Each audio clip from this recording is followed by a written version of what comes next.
Hello জান, খাইছো, ঘুমাইছো, কি করতেছো, কি কালারে থ্রি পিস পরেছো, কত আদর সোহাগ মাখা কথা। বগুড়ার ছেলেরা সব আল্লাহর ওলি। এলাকাতেও আছে। সারা রাত ইমু মেসেঞ্জারে বান্ধবীর সাথে কথা বলে, চ্যাটিং করে। হ্যালো জান, খাইছো, ঘুমাইছো, কি করতেছো, কি কালারে থ্রি পিস পরেছো, কত আদর সোহাগ মাখা কথা। এক একটা ডায়লগে বাপ রে বাপ। মেয়েটাকে বলতেছে খাইছো কিনা, মেয়ে যখন রাগ করে বলে না আজকে আমি ভাত খাবো না, তখন বলে কেন সোনা খাবা না, তুমি না খাইলে আমিও খাবো না। কি দরদ আছে না নাই? নিজের মা খাইছে কিনা খবর নাই না, নিজের বাবা খাইছে কিনা খবর নাই না, আর বান্ধবী না খাইলে ওই হাইব্রিড যুবক ঘুমাইতে পারে না। এরকম দুষ্ট পোলাপান আছে না নাই? এই যুবক, এই পরিবর্তন হয়ে যাওয়া লাগবে। সারা রাত ইমো মেসেঞ্জারে কথা বইলাম, ফজরের আজান হয় যখন ওই হাইব্রিড যুবক ঘুমাইতে যায় তখন নামাজও আদায় করে না। এরকম যুবক আছে না নাই? জোরে বলেন আছে না নাই? যুবক রে, এই ঘুম ভাঙলে সকাল, না ভাঙলে পরকাল। কথা বলেন ঠিক কিনা? কেমন করে ঘুমাও তুমি, ওরে বগুড়ার যুবক, কেমন করে ঘুমাও তুমি ফজর করে কাজা। এমন তো হতে পারে ও তোমার জহরে জানাজা, এমন তো হতে পারে ও তোমার জহরে জানাজা। এজন্য সালাত আদায় করার দরকার আছে না নাই? আল্লাযীনা হুম ফি সালাতিহিম খাশিউন, অবশ্যই মুমিনেরা সফল যারা নিজেদের সালাত বিনয়ের সহিত, নম্রতার সহিত আল্লাহর ভয় নিয়ে আদায় করে। তাহলে বলেন তো বাজার, আল্লাহর ভয়ে সালাত আদায় করার দরকার আছে না নাই? আরো জোরে বলেন আছে না নাই? গভীর মনোযোগ দিয়ে কথাগুলো শ্রবণ করার চেষ্টা করবেন। কিভাবে সালাত আদায় করবেন? বিশ্বনবীর প্রিয় সাহাবীরা যখন মরুভূমিতে সালাত আদায় করার জন্য দাঁড়িয়ে যেতেন, ওই মরুভূমির পাখিগুলো খেজুর গাছ মনে করে সাহাবীদের কাঁধের উপরে বসে থাকতেন, মাথার উপরে বসে থাকতেন। বিশ্বনবীর সাহাবীরা সালাতে এত মনোযোগ, কাঁধে পাখি পড়ে থাকে, তারপরে তারা টের পাইতো না। সুবহানাল্লাহ বলে। আর আপনি আমি নামাজ পড়তে যদি একটা মশা পড়ে, এই হাত এই জায়গায় নিয়ে যা, আগে মশা মারে তারপরে নামাজ ধরে, এমন লোক আছে না নাই? হযরতে তালহা রাদিয়াল্লাহু তাআলা সালাত আদায় করতেছিলেন, ছেলেটা খেলা করতেছিল, জঙ্গল থেকে সাপ এসে সন্তানটাকে পেঁচিয়ে ধরলেন। স্ত্রী মানুষজনকে ডাকলেন, ছেলেটাকে বিপদ মুক্ত করলেন। হযরতে তালহা নামাজ শেষে জিজ্ঞাসা করে, বিবি রে, বাড়িতে এত মানুষজন, ব্যাপারটা বুঝতে পারলাম না।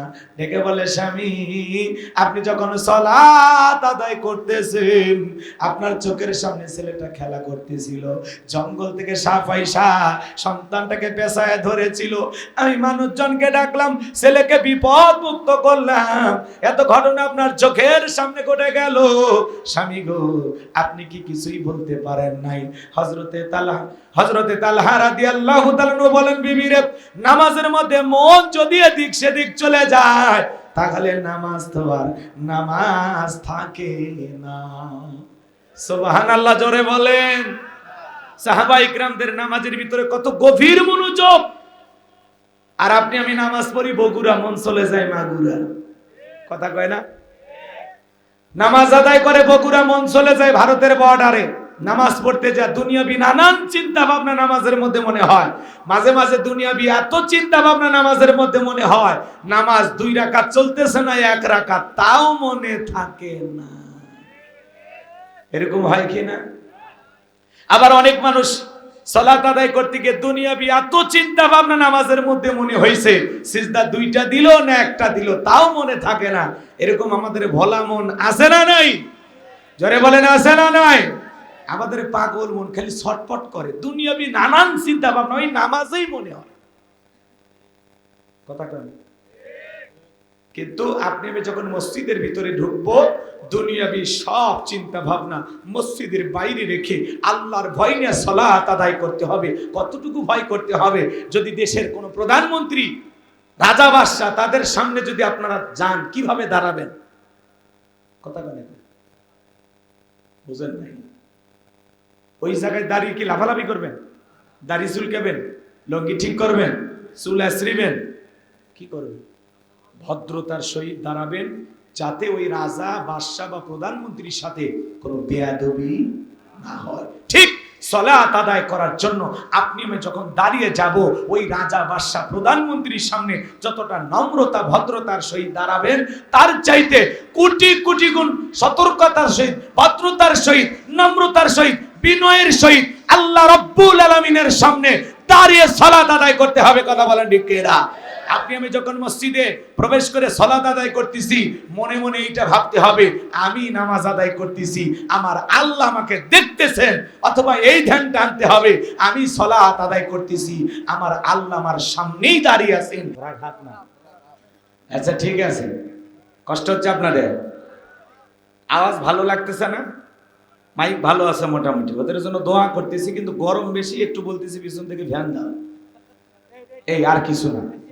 কারণ ঢাকা থেকে মেহমান আসবেন, একটু যত্ন করো বাবা, দোয়া করবে ইনশাআল্লাহ। সম্মানিত ভাইয়েরা আমার, ভূমিকায় কথা বলবো না, সরাসরি এইবার চলেন আমরা আলোচনায় প্রবেশ করি। আমি কথা বলবো পবিত্র কোরআনুল কারীমের 23 নম্বর সূরা, সূরা নাম্বার 23। বাতিলের হবে সাইজ ইনশাআল্লাহ বলেন। মোট আয়াত আছে 118, রুকু আছে 6টি। বিশ্বনবীর মক্কার জিন্দেগিতে এই সূরাটি নাজিল হয়েছেন।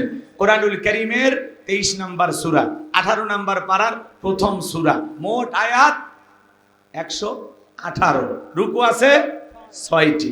বিশ্বনবীর মক্কার জিন্দেগিতে এই সূরাটি নাজিল হয়েছেন। চিৎকার মেরে বলুন আল্লাহু আকবার। কোনো ভূমিকা নাই, জবান ছেড়ে কণ্ঠ উজাড় করে সবাই আমার সাথে তিলাওয়াত করুন।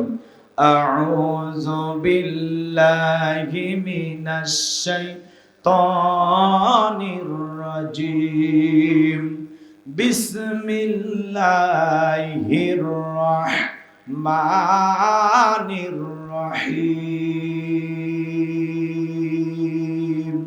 বিতাড়িত মুরতাদ শয়তানের কাছ থেকে আল্লাহ পাকের কাছে আশ্রয় প্রার্থনা চাচ্ছি।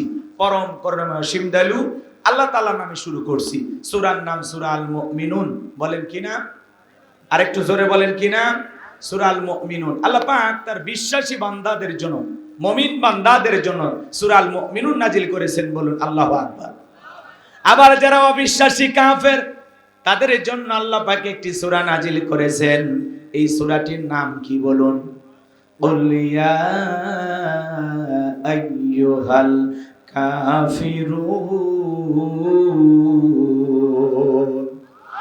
যারা অবিশ্বাসী কাফের, তাদের জন্য আল্লাহ পাক একটি সূরা নাজিল করেছেন। এই সূরাটির নাম হলো কাফিরুন। যারা বিশ্বাসী মুমিন বান্দা, তাদের জন্য আল্লাহ পাক সূরা আল মুমিনুন নাজিল করেছেন। আর যারা হলো দুদুল্যমান, দুই নৌকায় পা দিয়া চলে, মুখে বলে একটা, অন্তরে আর একটা, দুমুখো সাপ, বৃষ্টি যেই দিকে ছাতা ধরে সেই দিকে গুলালু মার্কা সব তরকারিতে চলে, ওদের নাম হলো কি? মুনাফিক। জোরে বলেন কি? এই মুনাফিক চেনা বড় কঠিন। এই মুনাফিকদের জন্য আল্লাহ পাক একটি সূরা নাজিল করেছেন, সূরার নাম হলো মুনাফিকুন। কথা বলেন কি না? মুনাফিক চেনা বড় কঠিন। এরা গাছের গোড়া কেটে মাথায় পানি ঢালে। কথা বলেন না কেন? কথা বলেন না কেন? কথা বলা লাগবে। আমি করব ওয়াজ, আপনারা দেবেন আওয়াজ, জবাব দিবেন ঠিক ঠিক। আলোচনা হবে কমপ্লিট, শ্রোতাদের স্পিরিটে বাড়ি, বক্তার হিট, আলোচনা হবে জায়গা মতো ফিট। আর কি ভয় আছে? আওয়াজ দিবেন। বগুড়ার মানুষের তো এখন ঈদের দিন, বুঝতেছেন না? হ্যাঁ, সময় আসবে আপনাদের, দেখি কি করেন আপনারা। কষ্ট হচ্ছে নাকি? বেশি বললে বুঝবেন না, বলবে না হুজুর দালাল হয়ে গেছে। দালাল হওয়া যাবে না, হালকা কথায় খালি বুঝে নেবেন যে হুজুর আসলে কোন দিকে ইঙ্গিত করতেছে। কথাকে বোঝা গেল? বেশি ক্লিয়ার করার দরকার নেই। বগুড়াবাসী আপনারা খুশি না বেজার? তাহলে চিৎকার মেরে বলুন আলহামদুলিল্লাহ। তাহলে মুনাফিক চেনা বড় কঠিন। মুনাফিকদের স্বভাব হলো গাছের গোড়া কেটে মাথায় পানি ঢালে, আর মানুষকে বুঝে আমি তো গাছটা বাঁচাচ্ছি, ও যে নিজে কাটছে। চুপ করে থাক ধোঁকাবাজ, চোখে তোদের নাহি লাজ। চুপ করে থাক ধোঁকাবাজ, চোখে তোদের নাহি লাজ। গোড়া কেটে মাথায় ঢালো পানি, তোদের চিনি আর কতকাল করবি রে শয়তানি। মুনাফিকেরা বলে কোরআনের মাহফিল চলবে, আবার সন্ধ্যাবেলায় এক সময় পুলিশ পাঠায় বন্ধ করতো। কথা বলে ঠিক কিনা? মনে রাখবেন, রসুলের পিছনে নামাজ পড়ে লোকটা যদি মুনাফিক হয়, আপনার আমার পিছনে নামাজ পড়ে তার চাইতে বড়টা হবে। এই জন্য কারো দাড়ি টুপি থাকার পরে মুনাফিক হতে পারে, হজ করার পরে আলহাজ মুনাফিক হতে পারে।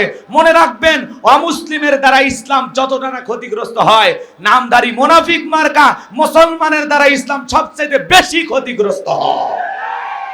বৌদ্ধদের ভিতর থেকে মুনাফিকের জন্ম হয় না, খ্রিস্টানদের ভিতর থেকে মুনাফিকের জন্ম হয় না, হিন্দু দাদাদের ভিতর থেকে মুনাফিকের জন্ম হয় না, মুনাফিকের জন্ম হয় মুসলমানের ভিতর থেকে। ওরা আশেপাশে ঘাপটি মেরে থাকে, ওদের সেনা লাগবে, ওদের মুখোশ উন্মোচন করার দিন আসতেছে। কথা বলেন না কেন? রাগ করতেছেন আপনারা? এজন্য আমরা কি মুনাফিক হব? মুনাফিক আমরা হতে চাই না। এজন্য মুনাফিক হইতে সাবধান। মুনাফিকদের পরিচয় নিয়ে আলোচনা করার সময় আজকে হবে না, এজন্য আমি ওইদিকে যেতে পারতেছি না, দুঃখিত। চলেন আমরা আল্লাহর মুমিন বান্দাদেরকে নিয়ে একটু আলোচনা করব, সেই দিকে যাই। কষ্ট হচ্ছে আপনাদের? সম্মানিত ভাইরা আমার, আল্লাহ পাক তার বিশ্বাসী বান্দাদের জন্য সূরা আল মুমিনুন নাজিল করেছেন। আমার আল্লাহ রাব্বুল আলামিন বলেন, ক্বাদ ফালাহাল মুমিনুন।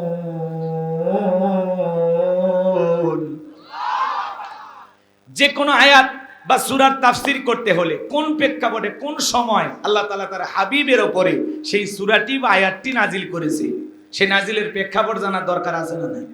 আরবিতে বলা হয় শানি নুজুল। যদি শানি নুজুল আলোচনা করা হয় তাহলে তাফসীর বুঝতে সহজ হয়। বলেন আল্লাহু আকবার। তাহলে সূরা আল মুমিনুন কোন প্রেক্ষাপটে, কোন সময় আল্লাহর হাবিবের উপরে নাজিল হয়েছে, সেই নাজিলের প্রেক্ষাপট কি একটু তুলে ধরব? কষ্ট হবে না তো ইনশাআল্লাহ? সম্মানিত ভাইরা আমার, বিশ্বনবীর প্রিয় সাহাবী হযরত ওমর ফারুক রাদিয়াল্লাহু তাআলা আনহু বলেন, আমি মৌমাছির গুনগুন আওয়াজ শুনলাম। ডানে তাকায় মৌমাছি নাই, বামে তাকায় মৌমাছি নাই। বিশ্বনবীর চেহারা মোবারকের দিকে তাকায় দেখি আমার নবীজি ফিসফিস করে কি যেন তিলাওয়াত করতেছেন। হযরত ওমর ডেকে বলেন, আমার বোঝার বাকি রইল না, আসমান থেকে নবীজির উপরে কোরআনুল কারীম নাজিল হচ্ছে, আর বিশ্বনবী কোরআনুল কারীম রিসিভ করতে ব্যস্ত। বলুন সুবহানাল্লাহ। মৌমাছির বনবন ভনভন আওয়াজ হইলে কোরআনুল কারীম নাজিল হয়। দপ্তরি ছুটির ঘন্টায় বাড়ি মারে টন টন আওয়াজ হলে কোরআনুল কারীম নাজিল হয়। নবীজি যখন ঘোড়ার উপরে থাকতেন, ওই সময় যদি কোরআনুল কারীম নাজিল হইতো, ওহির ভারে ঘোড়ার পা গুলো বালুর ভিতরে ডুবে যেত। বলেন আল্লাহু আকবার। তাহলে ওহির একটা আলাদা ওয়েট, আলাদা একটা ওজন আছে না নাই? নবীজি যখন উটের উপরে থাকতেন, ওই সময় যদি কোরআনুল কারীম নাজিল হইতো, ওহির ভারে উটের মাথা জমিনের সঙ্গে লেগে যেত। এক সাহাবী রানের উপরে মাথা রেখে নবীজি আরাম ফরমাচ্ছেন। বিশ্ব নবীজির উপরে যখন কোরআনুল কারীম নাজিল হলো, সাহাবী ডেকে বলেন, আমার কাছে মনে হয় আমার রানটা ফেটে যাবে, আমার কাছে মনে হয় আমার রানের উপরে পাহাড় চেপে ধরা হয়েছে। তাহলে কোরআনুল কারীমের একটা আলাদা ওজন আছে না নাই? জীবনের প্রথম ওহী রিসিভ করতে গিয়ে বিশ্ব নবীর শরীর মোবারকে জ্বর পর্যন্ত এসেছিল। লম্বা হবে, লম্বা করব না। 8টা পদ্ধতিতে রসুলের উপরে কোরআনুল কারীম নাজিল হইতো। চিৎকার মেরে বলুন সুবহানাল্লাহ। দীর্ঘ 23টি বছরে আল্লাহ পাক কোরআনুল কারীম নাজিল করেছেন। প্রত্যেকটা মুসলমানের ঘরে ঘরে ইমদাদিয়া লাইব্রেরি ছাপাইয়া 150-200 টাকার বিনিময়ে কোরআনুল কারীম পৌঁছায় দিয়েছে। এমনও কপাল পোড়া মুসলমান আছে 40-50 বছর বয়স হয়ে গেছে, কিন্তু আল্লাহর কোরআনটা কোনোদিন খুলেও দেখে নাই। আছে না নাই? আরো জোরে বলেন আছে না নাই? সম্মানিত ভাইরা আমার, এই জন্য কোরআনুল কারীমের সাথে সম্পর্ক রাখতে হবে, কোরআন পড়তে হবে। আল্লাহ রাব্বুল আলামিন আমাদের কাছে কি মেসেজ পাঠাইছেন, কি চিঠি পাঠাইছেন, আমাদের সেই সম্পর্কে জ্ঞান রাখার দরকার আছে না নাই? জোরে বলেন দরকার আছে না নাই? বাজান গো আমার, গভীর মনোযোগ দিয়ে গুনাহগারে কথাগুলো শ্রবণ করার চেষ্টা করবেন। হযরত ওমর ফারুক ডেকে বলেন, নবীজির কোরআনুল কারীম রিসিভ করা শেষ হয়ে গেল, বিশ্বনবী সাহাবায়ে কিরামদের দিকে মুখ ঘোরায়া ডেকে বলেন, আমার সাহাবীরা, এই মাত্র আসমান থেকে জিবরাইল এসে আমার উপরে সূরা আল মুমিনুন থেকে 10টি আয়াতি কারিমা নাজিল করে জানিয়ে দিলেন, নবী গো, এই 10টি আয়াতের ভিতরে আল্লাহ রাব্বুল আলামিন তার আদরের মুমিন বান্দাদের জন্য 7টি গুণাবলী নিয়ে 7টি বৈশিষ্ট্য নিয়ে আলোচনা করেছেন। কোন মুমিন যদি এই 7টি গুণে গুণান্বিত হতে পারে, 7টা কোয়ালিটি অর্জন করতে পারে, এই 7টি বৈশিষ্ট্য দিয়ে তার জীবনটাকে ঢেলে সাজাইতে পারেন, আমার আল্লাহ রাব্বুল আলামিন বলেন, উলাইকা হুমুল ওয়ারিসুন আল্লাযীনা ইয়ারিসুনাল ফিরদাউস হুম ফিহা খালিদুন। আমার আল্লাহ রাব্বুল আলামিন বলেন, তারাই উত্তরাধিকারী হবেন জান্নাতুল ফিরদাউসের, সেখানে তারা চিরকাল বসবাস করবেন। আমার আল্লাহ কোনোদিন জান্নাত থেকে বের করে দেবেন না। আপনার আমার টার্গেট জান্নাত না জাহান্নাম। কারা কারা জান্নাতে যেতে চান? সোনা তোলার মুসলমান হাত তুলে আল্লাহকে দেখান। আপনারা সবাই জান্নাতে যেতে চান?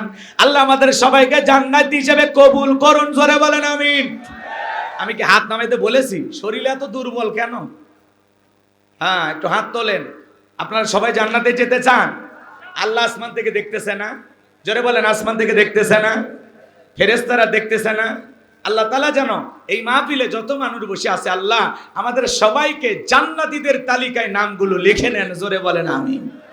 আমাদের সবাইকে জান্নাতি হিসাবে আল্লাহ কবুল করুন, জোরে বলুন আমিন।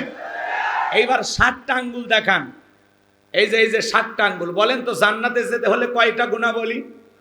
আরেকটু জোরে বলেন, কয়টি গুণাবলী? 7টি গুণাবলী। কি কি একটু জানার দরকার আছে না নাই? হাত নামান।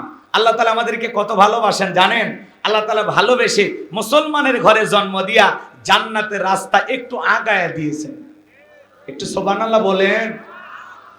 আল্লাহ রাব্বুল আলামিন আপনাকে আমাকে ভালোবেসে পৃথিবীর শ্রেষ্ঠ ধর্ম ইসলাম ধর্মের মানুষ বানাইয়া জান্নাতের রাস্তা আরেকটু আগায় দিয়েছেন।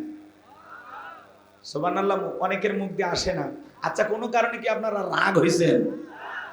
কোরআনের কথা শোনার জন্য আসেন নাই? এই মজলিসে বৈশা যদি একবার সুবহানাল্লাহ বলেন, জান্নাতের বাগানের ভিতরে আপনার নামে একটি গাছ লাগানো হবে। বসে আছেন সোনাতলায়, গাছ লাগাইলেন কই? জান্নাতে। তো সুবহানাল্লাহ বলতে এত কৃপণতা কেন? কথা কি বোঝা গেল? কৃপণতা করবেন না। সম্মানিত ভাইয়েরা আমার, পৃথিবীর শ্রেষ্ঠ গ্রন্থ কুরআনুল কারীম দান করে আল্লাহ পাক আপনাকে আমাকে জান্নাতে যাওয়ার জন্য আরেকটু রাস্তাটা আগায় দিয়েছেন। এরপরে আখিরি নবীর আখিরি উম্মত বানায়া জান্নাতের রাস্তা আরেকটু আগায় দিয়েছেন। এখন একটু আমল করলেই জান্নাত, সে আমল আমাদের করার দরকার আছে না নাই? গভীর মনোযোগ দিয়ে শুনবেন বাজান গো আমার। বিশ্বনবী তখন সাহাবায়ে কিরামদের দিকে মুখ ঘোরায়া পবিত্র কুরআনুল কারীমের সূরা আল মুমিনুনের এই 10টি আয়াতি কারিমা তিলাওয়াত করে শোনায় দিলেন। আমার আল্লাহ রাব্বুল আলামিন বলেন, ক্বাদ ফালাহাল মুমিনুন। আমার আল্লাহ বলেন অবশ্যই মুমিনেরা সফল, অলরেডি মুমিনেরা সফল। সফল হয়েছে তারা, ঈমান এনেছে যারা। আল্লাহু আকবার বলেন। ক্বাদ ফালাহাল মুমিনুন, অবশ্যই মুমিনেরা সফল, অলরেডি মুমিনেরা সফল।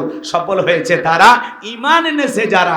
আমরা মনে করি ক্ষমতা থাকলে সফল, টাকা থাকলে সফল, যশ খ্যাতি থাকলে সফল, পৃথিবীর সবাই চেনে জানে এমন ব্যক্তিরাই বুঝি সফল। আপনার আমার কাছে সফলতার মাপকাঠি এগুলো, কিন্তু আসলে কি সফলতার মাপকাঠি এগুলো না। পৃথিবীর বর্তমানে সবচাইতে ক্ষমতাধর ব্যক্তির নাম হলো জো বাইডেন। কথা কয় না কেন? আমেরিকার প্রেসিডেন্ট নাম কি বলেন? Joe Biden. এ হলো পৃথিবীর সবচাইতে বড় ক্ষমতাধর ব্যক্তি। আপনাদের এলাকায় একটা বাজার আছে, কি বাজার? সরপাড়া বাজার। ও সোনাতলার মুসলমান বাবাজিরা, বগুড়ার মুসলমান ভাইয়েরা, এই সরপাড়া বাজারে একজন সবজি বিক্রেতা তরি তরকারি বিক্রি করে।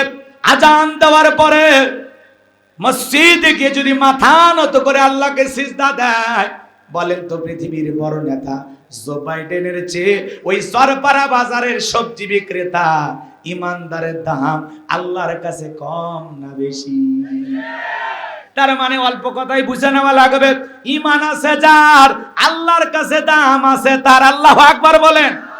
চেহারা কালো হোক, ফর্সা হোক, লম্বা হন, বেটে হন, কোনো সমস্যা নাই। আপনার ভিতরে ঈমান আছে, আল্লাহর কাছে আপনার দাম আছে। আর জীবনে যদি আল্লাহর কাছে দামি হতে পারি, আর কিছু চাওয়ার আছে? জোরে বলেন, চাওয়ার আছে। এই জন্য আল্লাহ তাআলা বলতেছেন কদ আফলাহাল মুমিনুন, অবশ্যই মুমিনেরা সফল। সফল হয়েছে তারা, ঈমান এনেছে যারা। জোরে বলেন মারহাবা, লিল্লাহি তাকবীর। প্রধান অতিথির আগমন, আজকের মাহফিলের প্রধান অতিথির আগমন বিশিষ্ট রাজনীতিবিদ জনাব AKM আহসানুল তৈয়ব জাকির ভাইয়ের আগমন। জাকির ভাইয়ের আগমন চরপাড়াবাসীর পক্ষ থেকে লিল্লাহি তাকবীর। জাইদুল ভাইয়ের পক্ষ থেকে লিল্লাহি তাকবীর। আজকের মাহফিলের সভাপতির আগমন, প্রধান অতিথির আগমন আল্লাহ কবুল করেন। জোরে বলেন আমিন।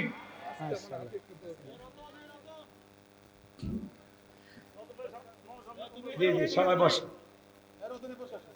ভালো করে বোঝার চেষ্টা করবেন। এই জন্য যারা ঈমান এনেছে তাদের দাম আল্লাহর কাছে আছে, কিন্তু যাদের ঈমান নাই তাদের দাম আল্লাহর কাছে নাই। কথা বলেন ঠিক কি না? তার মানে ঈমান আছে, আল্লাহর কাছে দাম আছে। ঈমান নাই, আল্লাহর কাছে দাম নাই। পৃথিবীতে জো বাইডেন বলেন, পুতিন বলেন, আর ভারতের দাদা বলেন, এরা যত বড়ই ক্ষমতাধর হোক না কেন, মাতবাড়ি দুনিয়াতে চলবে। মরণের পরে এই সমস্ত বেঈমানদেরকে পিটাইয়া জাহান্নামে দেবেন তিনি কে? ঈমানদারের দাম আল্লাহর কাছে আছে, কিন্তু কোন বেঈমানের দাম আল্লাহর কাছে। বেঈমানেরা দুনিয়াতে সফল হতে পারে, কিন্তু পরকালে সফল হতে পারবে না। আর ঈমানদারেরা দুনিয়াতেও সফল, আখিরাতেও সফল। চিৎকার মেরে বলেন আল্লাহু আকবার। তাহলে আমার একটা স্লোগান এদিক খেয়াল করেন। আপনার চেহারা কালো হোক, ফর্সা হোক, লম্বা হন, খাটো হন, ধনী হন, গরিব হন, কোনো সমস্যা নাই। আপনার ভিতরে ঈমান আছে, আল্লাহর কাছে দাম আছে। আপনি রিকশা চালক হন, ভ্যান চালক হন, আপনি যদি মাথা নত করে আল্লাহকে সিজদা দিতে পারেন, আপনি যদি ঈমানদার হন, এই পৃথিবী কাঁপানো বড় বড় নেতাদের চাইতেও আপনার সম্মান মর্যাদা বাড়িয়ে দেবেন তিনি কে? এইজন্য আল্লাহ বলেন কদ আফলাহাল মুমিনুন, অবশ্যই মুমিনেরা সফল। অলরেডি মুমিনেরা সফল। সফল হয়েছে তারা, ঈমান এনেছে যারা। আমি একটা স্লোগান দেব, আপনারা আমার সাথে স্লোগান দিবেন। বলেন তো, ঈমান এনেছে যারা, সফল হয়েছে তারা। বলতে পারবেন তো ইনশাআল্লাহ? তাহলে আমি বলবো সফল হয়েছে কারা, আপনারা বলবেন ঈমানদার বান্দা যারা। মানে ঈমানের টিকিট ছাড়া দুনিয়া আখিরাতে সফল হওয়ার কোনো পদ্ধতি আর নাই। আছে নাকি? তাহলে বলেন সফল হয়েছে কারা? আরেকটু জোরে, সফল হয়েছে কারা? আল্লাহর কাছে পছন্দের বান্দা কারা? ঈমানদার বান্দা যারা। আল্লাহু আকবার বলে। এইবার আমি আপনাদেরকে ছোট্ট একটা প্রশ্ন করি। একজন অমুসলিম জোহরের নামাজের পূর্বে ঈমান গ্রহণ করেছে, ওই ব্যক্তির উপরে জোহরের সালাত আদায় করা কি ফরজ? মাশাআল্লাহ, বগুড়ার মানুষ অনেক চালাক। চালাক না হয়ে পারে। উত্তরবঙ্গের রাজধানী হলো বগুড়া। কথা বলেন ঠিক কি না? এদিক খেয়াল করেন, মনোযোগ দিয়ে কথাগুলো শুনবেন আমার ভাইয়েরা। এদিক অমুসলিম যদি ঈমান গ্রহণ করে, তাহলে ওই ব্যক্তির উপরে জোহরের সালাত আদায় করা ফরজ। আসরের নামাজের পূর্বে ঈমান গ্রহণ করলে আসরের সালাত আদায় করা ফরজ। কথা বলেন ঠিক কি না? এই জন্য আল্লাহ তাআলা মুমিন জীবনের, এদিক খেয়াল করেন, সবচাইতে গুরুত্বপূর্ণ ইবাদতের নাম হলো সালাত। ঈমান আনার পরেই এক নাম্বার কোয়ালিটি, এক নাম্বার গুণাগুণ। বোঝা লাগবে। প্রোগ্রাম থাকলে ভিন্ন কথা, কিন্তু এখন থাকা লাগবে, জনগণের কাছাকাছি থাকা লাগবে। কথা কয় না কেন? এখন আর দূরে সরে থাকা লাগবে না, পাইলে থাকা লাগবে না, কোনো জায়গায় থাকা লাগবে না। হাই রে ভাই, কত ধান খেতে, পাট খেতে দিন কাটানো লাগছে। কথা কন ঠিক কি না? স্ত্রী থাকার পরে ঘুমাইতে পারে না, কেউ মাসাঙ্গে যায় লুকাইছে, কেউ কোটায় লুকাইছে। কি জুলুমটা হয়েছিল। কথা কন ঠিক কি না? এই জন্য আফসোস। খালি একটু অপেক্ষা করেন, পরে বলতেছি, পরে বলতেছি। ওরা যা করেছে বিচার করবেন কে? আরো জোরে বলেন কে? বড় বড় কথা বলতো, ওরা গেল কোথায়? মন্ত্রীরা সব কোথায় গেল? কোথায় কাদের কাকা? ওদের সারা দেশটা বড় লাগে ফাঁকা ফাঁকা। পালাবো না, পালিয়ে গেছে। কথা কন ঠিক কি না? এরা এক সময় বড় বড় কথা বলতো, আরে এই জন্য জুলুম করতে নাই, ক্ষমতাকে আমানত মনে করা লাগে। এটা জনগণ এদের সাথে যদি ভালো আচরণ করে তাহলে কাউকে দেশ থেকে পালানো লাগবে না। কথা বলেন ঠিক কিনা? আজকে কোনো দেশে জায়গা হচ্ছে না, এটা তো আমাদের খারাপ লাগে রে ভাই। কথা কয় না কে? বিরক্ত হবেন না, একটু অপেক্ষা করেন, সামনের দিকে যায়। দুঃখে কষ্টে অনেক কথা মনে হয়। আইনমন্ত্রী বড় বড় কথা বলতো, এদেরকে নেই ডিজিটাল গানটা বোঝেন নাই, এসনে কেউ যেন রাগ কইরেন না, সামনের দিকে যায়। কত কথা ওরা বলতো, বড় বড় গলায় কথা বলতো, পালাবো না, হারাবো না, ফুরিয়ে যাব না। ক্ষমতাকে বাপ দাদার সম্পত্তি মনে করেছিল। আজকে দেখেন এই দেশে তাদের জায়গাও হলো না। আইনমন্ত্রী আটকে গেল আইনেরই ফাঁকে, দাড়ি সারা দরবেশটাকে ভণ্ড ভণ্ড লাগে। আচ্ছা থাক, পরে বলতেছি। কষ্ট পাচ্ছেন নাকি আপনারা? সম্মানিত ভাইরা আমার, মুমিন বান্দার এক নাম্বার গুণাবলী, আল্লাযীনা হুম ফি সালাতিহিম খাশিউন। মুমিন বান্দার এক নাম্বার গুণাবলী, যারা নিজেদের সালাত বিনয়ের সহিত, নম্রতার সহিত আল্লাহর ভয় নিয়ে আদায় করে। আপনি আমি সালাত আদায় করব, অন্তরে ভয় থাকতে হবে কার? এই আয়াতের ব্যাখ্যায় তাফসীরি কারকেরা লিখেছেন, তাফসীর ইবনে কাসির থেকে বলছি, তাফসীরি কারকেরা আয়াতের ব্যাখ্যায় লিখেছেন, অন্তরের ভিতরে সুচিন্তা, কুচিন্তা, দুশ্চিন্তা, বিবির কথা, সন্তানের কথা, ব্যবসা বাণিজ্যের কথা, দুনিয়াবি কোনো চিন্তা ভাবনা মনের মধ্যে রাখা যাবে না। আপনি আমি যখন নামাজের মধ্যে দাঁড়িয়ে যাব, অন্তরের মধ্যে একমাত্র ভয় থাকতে হবে কার? ইয়া আইয়ুহাল্লাযীনা আমানুত্তাকুল্লাহ, হে ঈমানদারগণ আমি আল্লাহকে ভয় করো, হাক্কা তুকাতিহি, ভয় করার মতো ভয় করো। কিভাবে সালাত আদায় করব বাজান? আপনার আমার প্রিয় নবী মুহাম্মদ রাসূলুল্লাহ সাল্লাল্লাহু আলাইহি সাল্লাম কিভাবে সালাত আদায় করতেন? আম্মা জান আয়েশা ডেকে বলেন, নবীজি নামাজের ভিতরে এত লম্বা সময় ধরে দাঁড়িয়ে থাকতেন, আমি তাকায় দেখতাম মাঝে মাঝে নবীজির পা মোবারক ফুলে উঠতো। আম্মা জান আয়েশা ডেকে বলেন, আমি মাঝে মাঝে তাকায় দেখতাম বিশ্ব নবী এত লম্বা সময় রুকু করতেন, এত লম্বা সময় সেজদা করতেন, মাঝে মাঝে মনে হয় নবীজি আর কোনোদিন সেজদা থেকে মাথা উঠাবেন না। আম্মা জান আয়েশা ডেকে বলেন, একদিন রাতের বেলায় দেখি নবীজি সিজদা দিয়ে এত কান্না করেছেন, কাঁদতে কাঁদতে সিজদার জায়গাটা ভিজে গেছেন। নবীজি যখন সিজদা থেকে মাথা উঠাইলেন, আম্মা জান আয়েশা জিজ্ঞাসা করেন, নবী এত কান্না কেন করেছেন? কি হয়েছে আপনার? বিশ্ব নবী ডেকে বলেন, আয়েশা আমি তো আমার জন্য কাঁদি না, আমি কাঁদি আমার গুনাহগার উম্মতের জন্য। আল্লাহর কাছে কেঁদে কেঁদে বলি, আল্লাহ আমার গুনাহগার উম্মতের গুনাহ মাফ করিয়া দাও। যেই নবীর জীবনে কোনো গুনাহ নাই, সেই নবী জীবন দশায় প্রত্যেকটা দিন দৈনন্দিন 70 থেকে 100 বার ইস্তেগফার পড়তেন। আপনার আমার গুনাহ মাফের আশায় সিজদা দিয়া কেঁদে কেঁদে বিশ্ব নবী যদি আল্লাহর কাছে দোয়া করেন, তাহলে আপনার আমারও দোয়া করার দরকার আছে না নাই? আপনার আমার গুনাহ মাফের আশায় বিশ্ব নবী দোয়া করেন। আপনি আমি তো মূল ভিকটিম, মূল আসামি, মূল অপরাধী। দুনিয়ার জিন্দেগিতে অনেক গুনাহ করে ফেলেছি রে ভাই। 5 ওয়াক্ত সালাত এইটা তো ডিউটি, এটা তো পালন করাই লাগবে। 5 ওয়াক্ত সালাত আদায় করা লাগবে। বলেন তো এটা নফল না ফরজ? এমন কোন মুসলমান আছে যে জানে না 5 ওয়াক্ত সালাত আদায় করা ফরজ? এরপর আমরা মসজিদে যাই না। এদের চাইতে বড় কপাল ভরার কেউ নাই। এই জন্য আমি আমার ওয়াজে অনেক জায়গায় বলি, আমরা সবাই জানি শুনি মানি না।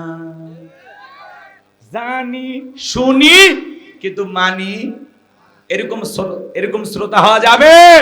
আমরা যতটুকু শুনবো ততটুকু বাস্তব জীবনে আমল করব ইনশাআল্লাহ। এদিক মনোযোগ দিয়ে শোনেন আমার ভাইয়েরা। গভীর নিশিতে সিজদা দিয়ে আল্লাহর কাছে কান্না করতে হবে। সূরা ফুরকানের ভিতরে আল্লাহ পাক জানিয়ে দিলেন, ওয়াল্লাযীনা ইয়াবিতুনা লিরাব্বিহিম সুজদাও ওয়া কিয়ামা। আমার আল্লাহ রাব্বুল আলামিন বলেন, যারা রাত্রি জাগরণ করে আমি আল্লাহকে সিজদা দেয়, আমি আল্লাহর জন্য দণ্ডায়মান হয়ে যাই। গভীর রাতের আপনি আমি যখন নামাজ আদায় করব, বাজান গো, আমার রাতের 1টা 2টা 3টার দিকে বিবির ভালোবাসা ত্যাগ কইরা, আরামের বিছানা ত্যাগ কইরা, ঠান্ডা পানি দিয়া ওযু বানায়া যে যাই নামাজে দাঁড়ায় গেল, এই নামাজ দুনিয়ার কাউকে দেখানোর জন্য নয়। এই নামাজ হলো একমাত্র আল্লাহ তাআলাকে রাজি খুশি করার জন্য। কথা বলেন ঠিক কি না? কুলিন্না সালাতি ওয়া নুসুকি ওয়া মাহইয়ায়া ওয়া মামাতি লিল্লাহি রাব্বিল আলামিন।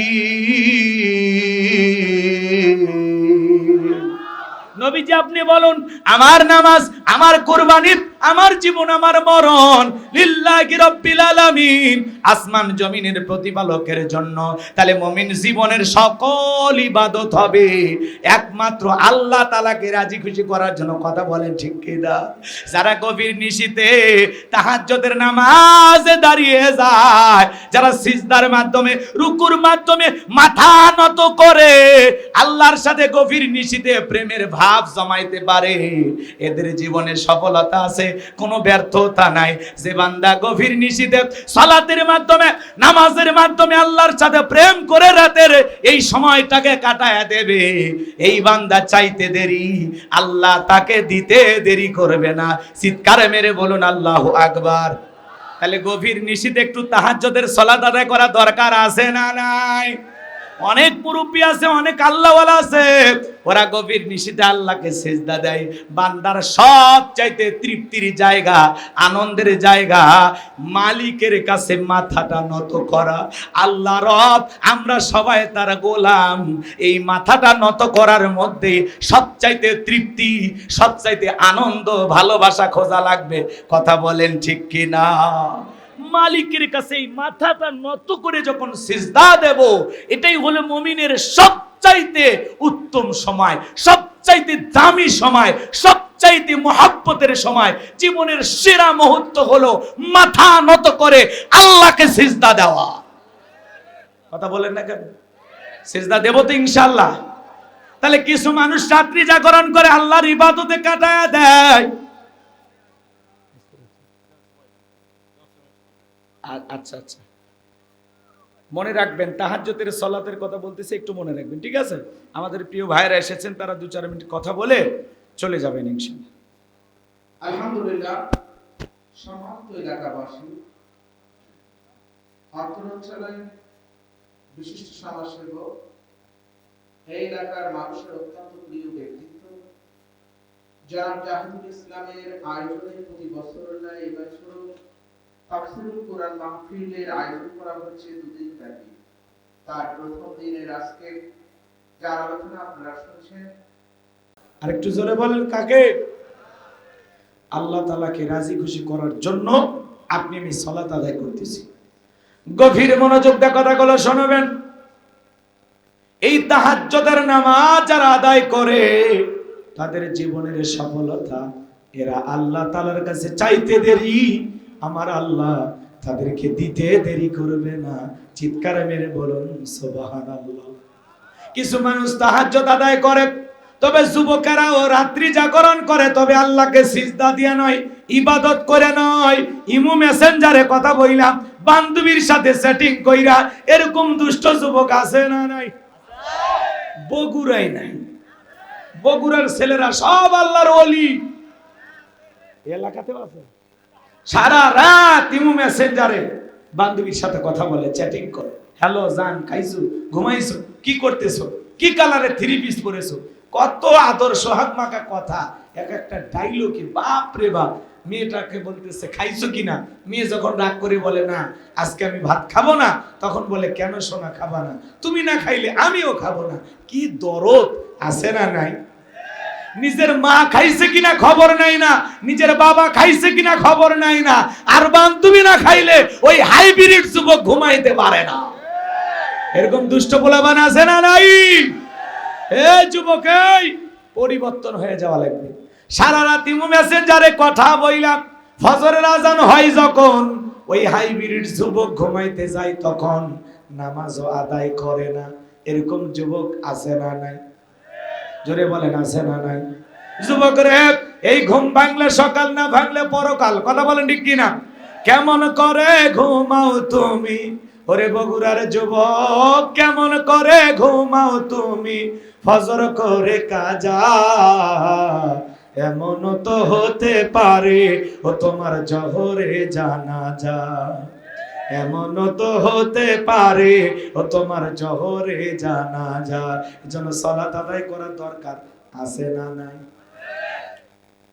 আল্লাযীনা হুম ফি সালাতিহিম খাশিউন, অবশ্যই মুমিনেরা সফল যারা নিজেদের সালাত বিনয়ের সহিত, নম্রতার সহিত আল্লাহর ভয় নিয়ে আদায় করে। তাহলে বলেন তো বাজার, আল্লাহর ভয়ে সালাত আদায় করার দরকার আছে না নাই? আরো জোরে বলেন, আছে না নাই? গভীর মনোযোগ দিয়ে কথাগুলো শ্রবণ করার চেষ্টা করবেন।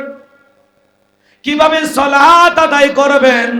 বিশ্বনবীর প্রিয় সাহাবীরা যখন মরুভূমিতে সালাত আদায় করার জন্য দাঁড়িয়ে যেতেন, ওই মরুভূমির পাখিগুলো খেজুর গাছ মনে করে সাহাবীদের কাঁধের উপরে বসে থাকতেন, মাথার উপরে বসে থাকতেন।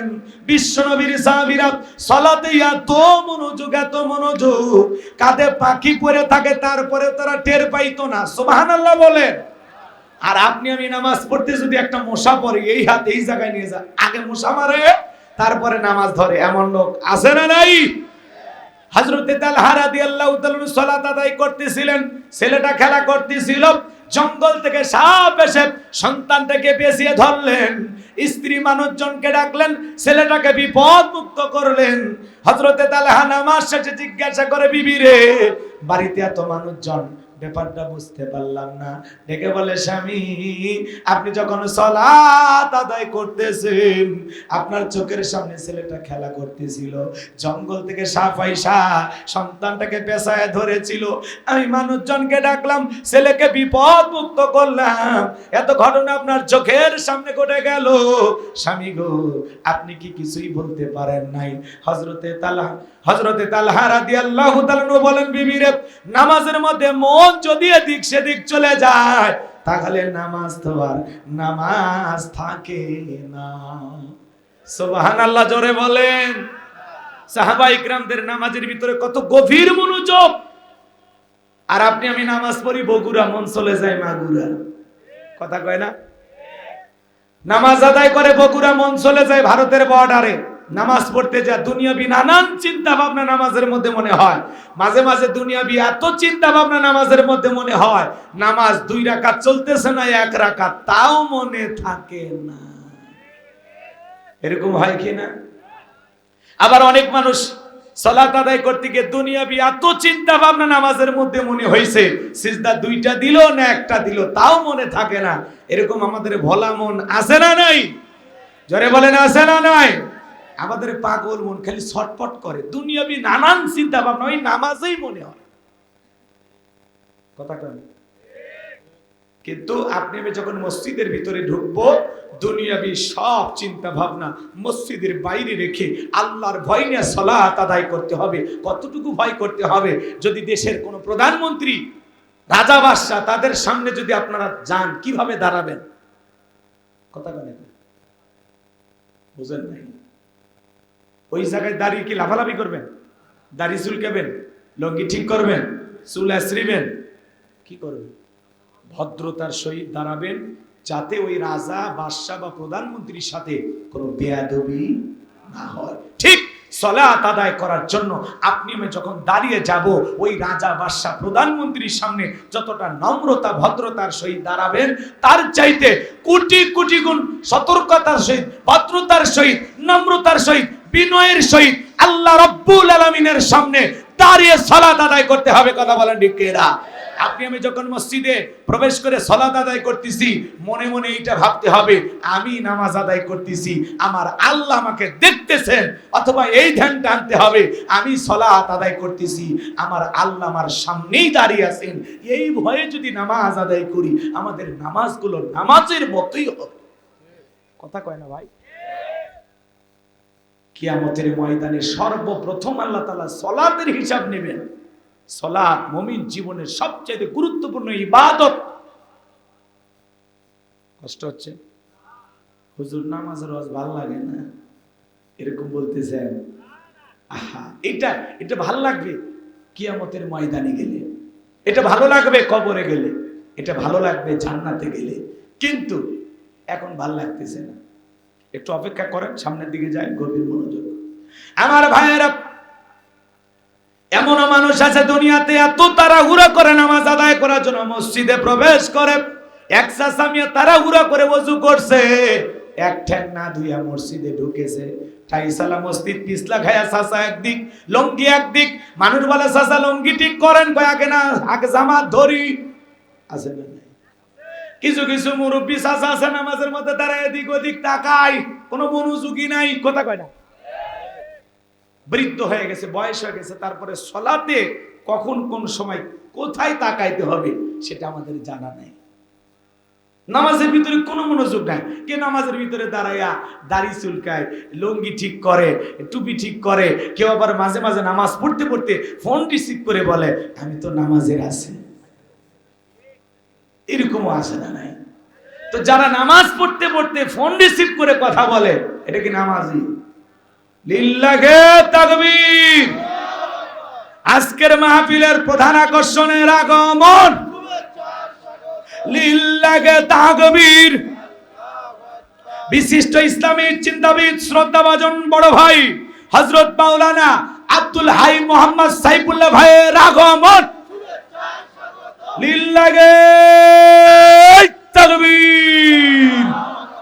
বসেন, সবাই বসেন, কষ্ট হচ্ছে আপনাদের। তাহলে সালাত আদায় করতে হবে কার ভয় নিয়া? আরো জোরে বলেন, কার ভয় নিয়া? নামাজ, নামাজের মতো আদায় করতে হবে। ভাই এসে গেছে, 1000 পাওয়ারের বাতি যখন আসে, ওই 50-100 পাওয়ারের বাতি আর জ্বলে, ওইটা জ্বলা না জ্বলা সমান। আমাদের আজকের প্রোগ্রামের সম্মানিত প্রধান মেহমান, প্রধান আকর্ষণ আমাদের প্রিয় ভাই, সেই জুমার নামাজ পড়াইছে ঢাকায়, সেখান থেকে জুমা পড়াইয়া শুধুমাত্র আপনাদের মহাব্বত ভালোবাসায় আজকের এই তাফসীরুল কোরআন মাহফিলের এই সুন্দর আয়োজনে আসার জন্য কতটা পরিশ্রম করে আমার ভাই এসেছেন।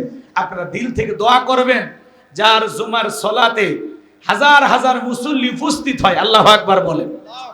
আর আমাদের এই এলাকার মসজিদে তো 1:30টার আগে মুসল্লি যায় না, কথা কয় না কেন? আর আমার ভাই যে মসজিদগুলোতে জুমা পড়ায় ঢাকায়, 12টার আগে মসজিদে 2 তলা 3 তলা যত তালা থাকে সব ফুল, আল্লাহু আকবার বলেন। এটা হলো মানুষের ভালোবাসা, মানুষ তার কথাগুলোকে গ্রহণ করেন। তিনি কি বাপদাদার কিচ্ছা বলেন না কোরআনের কথা বলেন? সাইফুল্লাহ ভাইয়ের কারণে এই সম্মান নয়, এই সম্মান সাইফুল্লাহ ভাইকে সবাই করে আল্লাহর কোরআনের কারণে, কথা বলেন ঠিক কিনা? কোরআনের কারণে নওগাঁ জেলা থেকে জন্ম হওয়া আব্দুল হাই মোহাম্মদ সাইফুল্লাহকে সারা পৃথিবীর মানুষ চেনে, কথা বলেন ঠিক কিনা? আমার ভাইয়ের জন্য দিল থেকে আমরা দোয়া করব, আল্লাহ পাক যেন দীর্ঘ সময় তাকে সুস্থতার সহিত নেক হায়াত দান করেন। আর কলিজার টুকরা 3টা কন্যা সন্তান, আল্লাহ রাসূল বলেছেন যার 3টা কন্যা সন্তান, 2টা আঙ্গুল থুলাইয়া রাসূল বলেছেন সেই কন্যা সন্তানের পিতা আর আমি রাসূল পাশাপাশি জান্নাতে থাকবো, বলেন সুবহান। আমার ভাইয়ের কলিজার টুকরা 3টা রাজকন্যাকে আল্লাহ পাক সুস্থতার সহিত নেক হায়াত দান করুন, জোরে বলুন আমিন। সম্মানিত ভাইয়েরা আমার, যেহেতু আমি শুরু করছিলাম, বোঝেনি তো বিশেষ বক্তা থাকা মানে কি খালি কোনো মতে একটু সাইজ করা, কথা কি বুঝতে পারছেন? এই জন্য খুব বেশি গোছালো কথা বলা গেল না। আমরা 7টি গুণাবলী আমি বলতে চেয়েছিলাম, সংক্ষিপ্ত কথা না, বেশি বলা যাবে না। বলবে তো ভাই, যেহেতু মহাব্বত আছে এই জন্য বলতেছে তুমি একটু বলো। আচ্ছা এদিক খেয়াল করেন, তাহলে 1 নাম্বার, যারা বিনয়ের সহিত নম্রতার সহিত আল্লাহর ভয় নিয়ে সালাত আদায় করে। বলেন তো বাজান, আমরা কার ভয়ে সালাত আদায় করব? কার ভয়ে? আল্লাহর ভয়ে 5 ওয়াক্ত সালাত মসজিদে গিয়ে জামাতের সহিত কোন কোন আল্লাহর গোলামেরা আদায় করবেন? 2 হাত তুলে আমার মালিককে দেখান। আল্লাহ আমাদের সবাইকে 5 ওয়াক্ত নামাজি বানায় দেন, জোরে বলেন আমিন। কিন্তু আমাদের দুঃখটা কোন জায়গায় জানেন? রাসূল আকরাম সাল্লাল্লাহু আলাইহি সাল্লামের জামানায় জুমার নামাজের দৃশ্য যেমন ফজরের সালাতের দৃশ্য একই রকম, মসজিদ কানায় কানায় পূর্ণ ছিল, সুবহানাল্লাহ বলেন। আর আমাদের বাংলাদেশে মসজিদ জুমার নামাজের জন্য 2 তলা 3 তলা করা হয়, আর ফজরের নামাজের সময় 1 কাতারও হয় না। তাহলে জুমার নামাজ পড়তে যারা 2-3 কাতার মুসল্লি হলো অথবা 2-3 তালা মসজিদ ভইরা গেল, তাহলে বাকিগুলো কি আসর মাগরিব এশা এগুলো কি পড়া লাগবে না? কথা বলেন না কেন? কিন্তু আমরা পড়ি না। এই জায়গায় আমাদের সবচেয়ে বড় সমস্যা। এই জন্য আল্লাহ পাক আমাদের সবাইকে সঠিকভাবে 5 ওয়াক্ত সালাত আদায় করার তৌফিক দান করেন। জোরে বলুন আমিন। 2 নাম্বার, ওয়াল্লাযীনা হুম আনিল লাগওয়ি মুরিদুন। অনার্থক কথাবার্তা বলা যাবে না। জবান আছে যা খুশি তাই বলা যাবে না। অনার্থক কথাবার্তা বলা থেকে বিরত থাকা লাগবে। মুমিন বান্দা প্রয়োজন যতটুকু কথা বলবে ততটুকু, প্রয়োজনের অতিরিক্ত কথা বলা থেকে জবানকে বিরত রাখবো ইনশাআল্লাহ। অনার্থক কাজ করা যাবে না। মুমিনের টাকা হলে সিনেমা হল, যাত্রা গান এগুলোর আয়োজন করা যাবে না। মুমিনের টাকা হলে মসজিদ বানাবে, মাদ্রাসা বানাবে, ঈদগাহ মাঠ বানাবে, কবরস্থান বানাবে। মুমিনের অর্থ ভালো কাজে ব্যয় হবে। করবেন তো ইনশাআল্লাহ? মুমিন বান্দা অনার্থক জিনিস কান দিয়ে শ্রবণ করবে না। যুবক, কান আছে ইয়ারফোন লাগায় গান শোনো, রূপবানে নাচে কমর দোলাইয়া, আল্লাহর ফেরেশতারা কবরে নিয়ে পিটাবে ঝোলাইয়া ঝোলাইয়া। এই জন্য কানে ইয়ারফোন লাগায় আজেবাজে গান শোনো না, আজেবাজে কথা শ্রবণ করো না। এই কান দিয়ে হক্কানি ওলামা ইকরামদের বয়ান শোনো, ইসলামী সঙ্গীত শোনো, কোরআন তিলাওয়াত শ্রবণ করো। করবেন তো ইনশাআল্লাহ? 3 নাম্বার, ওয়াল্লাযীনা হুম লিযাকাতি ফাইলুন। আল্লাহ যাদেরকে সামর্থ্য দিয়েছেন, নিসাব পরিমাণের সম্পদ দিয়েছেন, ধনী বানিয়েছেন, হিসাব করে করে বছরে একবার যাকাত দিতে হবে। কার ভয়ে? যাকাত দেওয়া নফল না ফরজ? ধনীদের জন্য যাকাত দেওয়া অবশ্যই ফরজ। তবে ধনী যাকাত দিলে সম্পদ কমে না বাড়ে বলার সুযোগ নাই। 4 নাম্বার, ওয়াল্লাযীনা হুম লিফুরুজিহিম হাফিজুন। নিজের যৌবনটাকে সংযত রাখা, নিজের যৌবনটাকে কন্ট্রোল করা। মুমিনের যৌবন হোটেলে বিক্রি হবে না, পার্কে বিক্রি হবে না। মুমিন কোনোদিন অবৈধ সম্পর্কে জড়িয়ে পড়বে না। মুমিনের সবটুকু প্রেম ভালোবাসা জমা থাকবে তার হালাল স্ত্রীর জন্য। কথা বলেন ঠিক কি না? আর যৌবনকালের ইবাদত আল্লাহ পছন্দ করে। আমরা যৌবনকালে গুনাহ করতে ভালোবাসি, আর যৌবনকালের ইবাদত পছন্দ করেন কে? তাহলে আল্লাহর ভালোবাসায় আমরা যৌবনকালে বেশি বেশি করে ইবাদত করব। যৌবনকালে লম্বা সময় রুকু সিজদা করা যায়, যৌবনকালে ইসলামের জন্য আন্দোলন করা যায়, মিছিল করা যায়, সংগ্রাম করা যায়, যেটা বৃদ্ধকালে সম্ভব নয়। কথা বলেন ঠিক কি না? তাহলে আমরা যৌবনকালে ইবাদত করব কার? হযরত আলী রাদিয়াল্লাহু তাআলা বলেন, তোমরা যৌবনের তারুণায় গুনাহ করো, একদিন তোমাদের যৌবন থাকবে না, আমলনামায় গুনাহ ঠিকই লেখা থাকবে। কথা বলেন ঠিক কি না? এই জন্য আমরা যৌবনকালে ইবাদতে কাটাবো ইনশাআল্লাহ। 5 নাম্বার, আল্লাহ রাব্বুল আলামিন বলেন 5 নাম্বার মুমিন বান্দার আমানত রক্ষা করা। জোরে বলেন কি রক্ষা করা? 5 নাম্বার আমানত রক্ষা করা। 6 নাম্বার ওয়াদা প্রতিশ্রুতি রক্ষা করা। 7 নাম্বার হলো ওয়াল্লাযীনা হুম আলা সালাওয়াতিহিম ইউহাফিজুন। 7 নাম্বার হলো সালাত যত্ন সহকারে আদায় করা। যত্ন সহকারে আদায় করব ইনশাআল্লাহ। আল্লাহ তাআলা 1 নাম্বার সালাত দিয়ে শুরু করলেন, 7 নাম্বার সালাত দিয়ে শেষ করলেন। বিস্তারিত বলতে পারলে ভালো হইতো, তো এই সংক্ষিপ্ত সময়ে বলে কয়ে বোঝানো সম্ভব নয়। আমরা এই 7টা গুণাবলী যদি আমল করতে পারি, উলাইকা হুমুল ওয়ারিসুন আল্লাযীনা ইয়ারিসুনাল ফিরদাউস হুম ফিহা খালিদুন। আল্লাহ বলেন তারাই উত্তরাধিকারী হবেন জান্নাতুল ফিরদাউসের, সেখানে তারা চিরকাল বসবাস করবেন। আল্লাহ কোনোদিন জান্নাত থেকে বের করে দেবেন না। চিৎকার মেরে বলুন সুবহানাল্লাহ। এই 7টা গুণাবলী, এই 7টি বৈশিষ্ট্য, এই 7টি কোয়ালিটি কারা কারা অর্জন করতে চান? 2 হাত তুলে আল্লাহকে একবার দেখান। লিল্লাহি তাকবীর। আল্লাহ পাক আমাদের সবাইকে বাস্তব জীবনে কথাগুলো আমল করা তৌফিক দান করুন। জোরে বলুন আমিন। আমি কি হাত নামাইতে বলেছিলাম? সবাই হাত তোলেন। আমাদের প্রিয় ভাই ঢাকা থেকে এসেছেন, মোনাজাত পর্যন্ত থাকবেন তো ইনশাআল্লাহ? শেষ পর্যন্ত থাকবেন তো ইনশাআল্লাহ? আমার ভাই ব্যস্ততার কারণে এলাকায় সময় দিতে পারে কম, উনি এসেছেন। আমি আমার যতটুকু সময় পেয়েছি, যেহেতু আমাদের প্রিয় নেতারা কিছু কথা বলেছেন, এজন্য সময় একটু এলোমেলো হয়। আর ভাইকে আমি বসিয়ে রেখে কয়েক মিনিট কথা বলেছি। এটা আসলে একজন মেহমানকে বসে রেখে কথা বলে, এটাও চরম বেয়াদবি। ভাইয়ের কাছে ক্ষমা চেয়ে নিচ্ছি। সকলের সুস্বাস্থ্য দীর্ঘায়ু কামনা করে সুন্দর বাংলাদেশ দেখার অপেক্ষায় আমাদের এই দেশ যেন সুরক্ষিত থাকে। কথা বলে ঠিক কিনা? আমাদের দেশে আলেমদেরকে মানুষ মহব্বত করে। ডক্টর মিজানুর রহমান আজারি ভাইয়ের নাম আপনারা শুনেছেন। কথা বলে ঠিক কিনা? গত 2 তারিখে তিনি বাংলাদেশে এসেছেন, আলহামদুলিল্লাহ বলে। তো বাংলাদেশে আসার কারণে বিভিন্ন জায়গায় উনি আলোচনাই করেনি, অথচ ইউটিউবে চলে আসছে মিজানুর রহমান আজারির আজকের নতুন মাহফিলের আলোচনা। কেউ আবার টাইটেল দিচ্ছেন 5 বছর পরে এসে বাংলাদেশ কাঁপিয়ে দিলেন মিজানুর রহমান আজহারী। কেউ আবার লিখতেছেন ইউটিউবে 5 বছর পরে মিজানুর রহমান আজহারীর মাহফিলে কয়েক কোটি মানুষ। কথা কি বুঝেন না? ঢাকা সোহরাওয়ার্দী উদ্যানে মানে একটা সিরাত মাহফিল হবে, সেখানে আজকে হওয়ার কথা 4 তারিখ। তো সবাই কথাই না বুঝে মিথ্যা গুজব ছড়ায় বলতেছে সিরাত মাহফিলে ডক্টর মিজানুর রহমান আজহারী আলোচনা করবেন। এই 4 তারিখ পরিবর্তন হয় এখন 5 তারিখে। অনেকে আবার বলতেছেন ডক্টর মিজানুর রহমান আজহারী ভাই শনিবারে এই সিরাত প্রোগ্রামে ঢাকায় কথা বলবেন, এই জন্যই এই প্রোগ্রামের ডেটটা পরিবর্তন করা হয়েছে। এখন আগামীকালকে আসলে তিনি কথা বলবেন কিনা, কতটুকু সত্য আল্লাহ ভালো জানেন। এই জন্য ভাই, একজন আলেম বিদেশে 4.5 বছর ছিলেন, তার পরিবারের কাছে এসেছেন, একটু সময় দিতে নেন। এর আগেই মাহফিলের ডেট নিয়ে পারাপারি আমাকে একজন ফোন দেয়া বলে, হুজুর কয় লাখ টাকা লাগবে, খালি একটা আজহারী হুজুরের ডেট নিয়ে দেন। বাপরে বাপ, কয় হুজুর লাগলে আপনাকে 1 লাখ দেবো। আমি বললাম ওইটা আগে পাঠান। কি অবস্থা ভাই, এই হলো জামানা। আরে ভাই, তার পরিবার থেকে তিনি 4.5 বছর জুলুমের শিকার, তার সন্তান, তার স্ত্রী, তার পরিবার পরিজন দেশে, তাদেরকে কি 1 সপ্তাহ 15 দিন 2 মাস সময় দেওয়ার দরকার নাই? আপনার মাহফিল করার জন্য বক্তা কি বাংলাদেশে অভাব আছে? এই 4.5 বছর চলেছে, আরো 5-6 মাস চলবে, সমস্যা কি ভাই? একটু পরিবারকে সময় দিক, তারপরে তিনি গুছায় কথা বলবেন। একদিনে 4-5টা প্রোগ্রাম করে আবার তিনি যদি অসুস্থ হয়ে যায়, আমার আমিন হামজা ভাই দেখছেন কি অসুস্থ, দেখছেন? তার পরিবারের লোকজন এখন আইসিইউতে ভর্তি, তার স্ত্রীর জীবন মৃত্যু আল্লাহ তাআলার হাতে। তার সন্তানটা কয়েকদিন আগে কন্যা সন্তান জন্মগ্রহণ করেছে। গতকালকে চট্টগ্রামের এক সিরাত মাহফিলে যায়, মাত্র 21 মিনিট কথা বলে হামজা ভাই বিদায় নিয়েছে।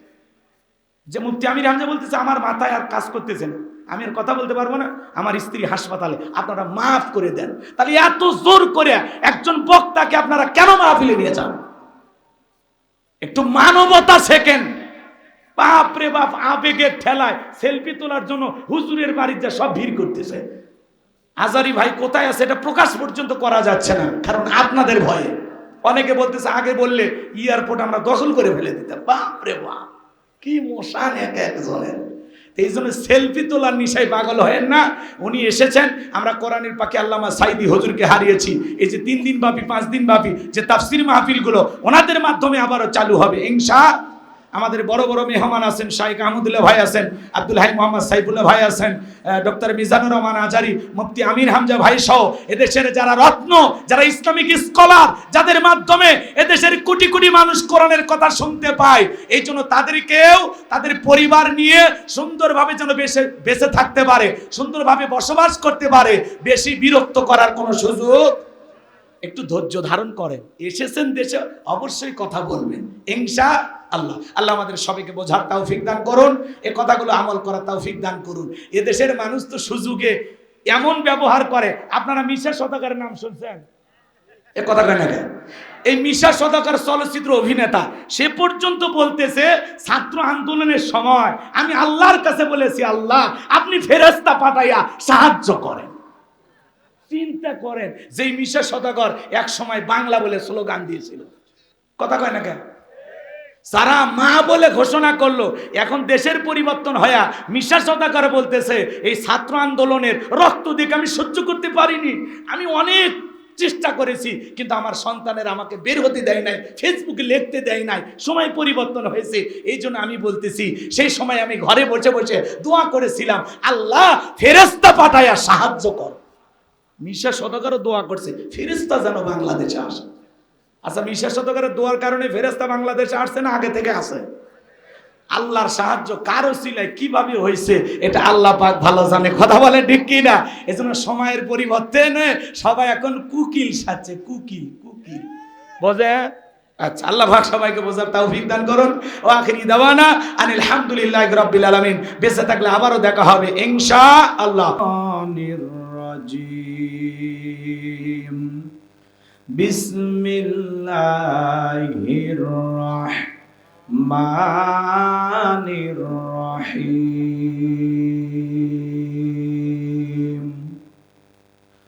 قد أفلح المؤمنون الذين হুম ফি সলাতিহিম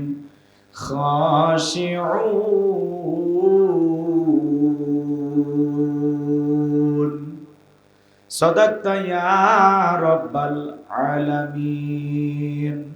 وعن أبي هريرة رضي الله تعالى عنه قال قال رسول الله صلى الله عليه وسلم الدنيا سجن المؤمن وجنة الكافر رواه المسلم وقال تعالى في شأن حبيبي إن الله وملائكته يصلون على النبي يا أيها الذين آمنوا صلوا عليه وسلموا تسليما সকল দরুদ ইব্রাহিম পড়ুন اللهم صل على محمد وعلى آل محمد كما صليت على إبراهيم وعلى آل إبراهيم إنك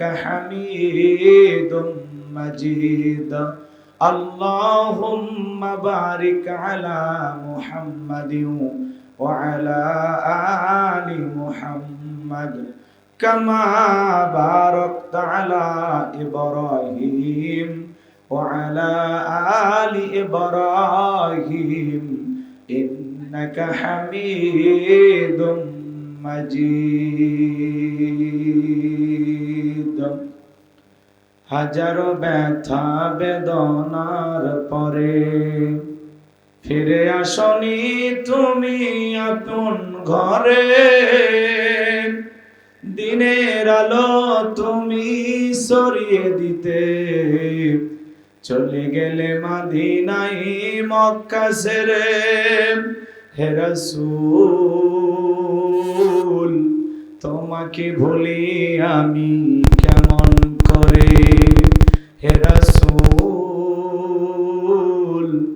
তোমাকে ভুলি আমি কেমন করে খেয়ে না খেয়ে দিন প্রচারের কাজে নিজেকে দিয়েছ বিলিয়ে তাই ফের কাফেরেরা চিনল না সে আলো দুষ্ট ছেলেদের পিছু দিল লেলিয়ে পাথরের আঘাতে ক্ষত বিক্ষত হয়ে সারা শরীর থেকে রক্ত ঝরে হে রাসূল তোমাকে ভুলি আমি কেমন করে হে রাসূল তোমাকে ভুলি আমি কেমন করে লা ইলাহা ইল্লাল্লাহ জোরে লা ইল্লাল্লাহ জোরে লা ইলাহা ইল্লাল্লাহ জোরে লা ইল্লাল্লাহ জোরে লা ইলাহা জোরে লা ইলাহা ইল্লাল্লাহ জোরে লা ইলাহা জোরে লা ইলাহা সাইদ ভাইয়ের মা মুগ্ধ ভাইয়ের মা নাহিদ ভাইয়ের মা ইয়ামিন ভাইয়ের মা তোমরা বড় ভাগ্যবতী আনলে ধরায় আলোর জ্যোতি সালাম তোমায় জানাই ফেরেশতা ও মা সালাম তোমায় জানাই ফেরেশতা লা ইলাহা ইল্লাল্লাহ জোরে লা যুবকেরা তোমরা কেউ দাঁড়িয়ে থাকবে না সবাই বসো যুবকদের আলোচনা হবে স্পেশাল ভাবে বসো তোমরাও যুবক আমিও যুবক সবাই বসো বাবা বসো লা ইলাহা ইল্লাল্লাহ জোরে লা ইলাহা ইল্লাল্লাহু মুহাম্মাদুর রাসূলুল্লাহ জবান ছেড়ে এক বাক্যে পড়ছি সাল্লাল্লাহু আলাইহি ওয়াসাল্লাম। বাংলাদেশের ঐতিহ্যবাহী বগুড়া জেলার সোনাতলা থানার অন্তর্গত মোকাররম ফাউন্ডেশনের উদ্যোগে আজকের এই এক যুগ পূর্তি উপলক্ষে 2 দিনব্যাপী তাফসীরুল কোরআন মাহফিলের প্রথম রজনীর সম্মানিত সুযোগ্য অনারেবল প্রেসিডেন্ট, বিশিষ্ট সমাজসেবক, শ্রদ্ধাভাজন বড় ভাই, আমার অত্যন্ত কাছের জনাব মোহাম্মদ জাহিদুল ইসলাম জাহিদ ভাই, আল্লাহ পাক তার গোলামকে হায়াতে তৈয়বা সেহতে কুল্লিয়া দান করুন। সকলে বলুন আমিন। আজকের প্রোগ্রামের প্রধান অতিথি বিশিষ্ট রাজনীতিবিদ, সমাজসেবক AKM আহসানুল তৈয়ব জাকির সাহেব, আল্লাহ পাক তার গোলামকে হায়াতে তৈয়বা সেহতে কুল্লিয়া দান করুন, জনগণের খেদমতের জন্য কবুল করুন। সকলে বলুন আমিন। আজকের প্রোগ্রামের অন্যান্য অতিথিবৃন্দ আলোচনা রেখে ধন্য করেছেন আমার প্রিয় ভাই মাওলানা মিনহাজ হোসাইন, কথা বলেছেন অন্যান্য মেহমান। আমার পরে যিনি প্রধান আকর্ষণ হিসেবে কথা বলবেন, শ্রদ্ধাভাজন বড় ভাই, বিশিষ্ট ইসলামী চিন্তাবিদ, মুফাসসিরে কোরআন হযরত মাওলানা আব্দুল হাই মোহাম্মদ সাইফুল্লাহ ঢাকা দামাত বারাকাতুম আলিয়া, তিনি আমাদের মাঝে অল্প সময়ের মধ্যে উপস্থিত হবেন ইনশাআল্লাহ। কোরআন এবং সুন্নাহর আলোকে প্রাণ ভরে কথা শোনাবেন। আল্লাহ আমার প্রিয় ভাইকে দ্বীনের জন্য কবুল করুন। সকলে বলুন আমিন। সারা দেশের মানুষ তাকে মহাব্বত করে। আগামীকালকেও এখানে মাহফিলের আয়োজন করা হয়েছে। আগামীকালকে মেহমান হিসেবে কথা বলবেন আমার বন্ধুবর, প্রিয় ভাই হযরত মাওলানা আব্দুস সালাম যুক্তিবাদী, কথা বলবেন আমাদের প্রিয় ভাই, সারা দেশে সবাই চেনে আলোড়ন সৃষ্টিকারী একজন সঙ্গীত শিল্পী কবির বিন সামাদ যশোর। আগামীকালকে আসবেন তো ইনশাআল্লাহ। আরো কথা বলবেন মাওলানা মোজাহিদুল ইসলাম জিহাদি, তরুণ আলোচক। আপনারা আসবেন তো ইনশাআল্লাহ। আল্লাহ কবুল করেন, জোরে বলেন আমিন। আজকের এই মাহফিল পরিচালনায় শ্রদ্ধাভাজন বড় ভাই হযরত মাওলানা মোহাম্মদ মুস্তাকিম হোসাইন, আল্লাহ পাক প্রিয় ভাইকে দ্বীনের জন্য, ইসলামের জন্য কবুল করুন। সকলে বলুন আমিন। মঞ্চে উপস্থিত সম্মানিত ওলামায়ে কেরাম, সামনে বসা পিতৃ সমতুল্য মুরব্বী বাবাজিরা, কলিজার টুকরা প্রাণপ্রিয় যুবক ভাইয়েরা, ছোট্ট ছোট সোনামানিকেরা, পর্দার আড়ালের সম্মানিত অবলা সরলা আবেদা সালেহা মা ও বোনেরা, প্রশাসনের সম্মানিত পুলিশের ভাইয়েরা, ডিবির ভাইয়েরা, জাতির বিবেক, প্রিয় সাংবাদিক বন্ধুগণ, বিভিন্ন রাজনৈতিক দলের সম্মানিত নেতা কর্মী ভাইয়েরা, সবাইকে নিয়ে আরেকটি বার সালাম দিচ্ছি। আশা করছি সকলে সালামের জবাব জোরে সোরে দেবেন। আসসালামু আলাইকুম ওয়া রাহমাতুল্লাহি ওয়া বারাকাতুহু।